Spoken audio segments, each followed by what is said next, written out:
ساتوی پسرو وینو دا د شهیدانو کور دا د باتورانو کور دا د باتورانو کور دا د باتورانو کور دا د باتورانو کور ساتوی پسرو وینو دا د شهیدانو کور دا د باتورانو کور دا د باتورانو. د ننګرهار مرستیال والي ولسي ستونزې د حل په موخه واورېدي.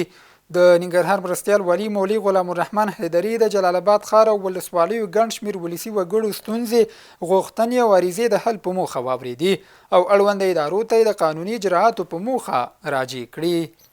ختیځ زون کې د ښاري اوبو رسولو او فاضلابو ریاست جلالاباد ښار 5 ناحیو کې د اوبو 14 واټر پمپونو ته د 14 میلیون افغانیو په لګښت د برېښنا 6 کیلو واټه نوی فیډر ګټې ته وسپاره.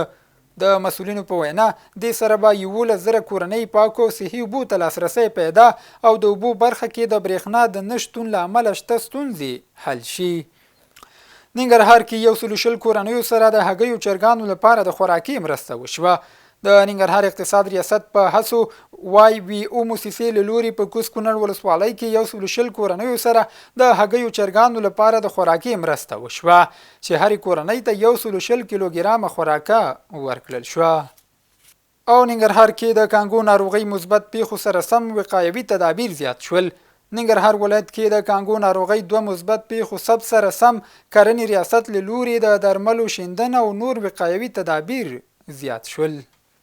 ساتوی پسرو وینو دا د شهیدانو کور دا د باتورانو کور دا د باتورانو کور دا د باتورانو کور دا د باتورانو کور ساتوی پسرو وینو دا د شهیدانو کور دا د باتورانو کور دا د باتورانو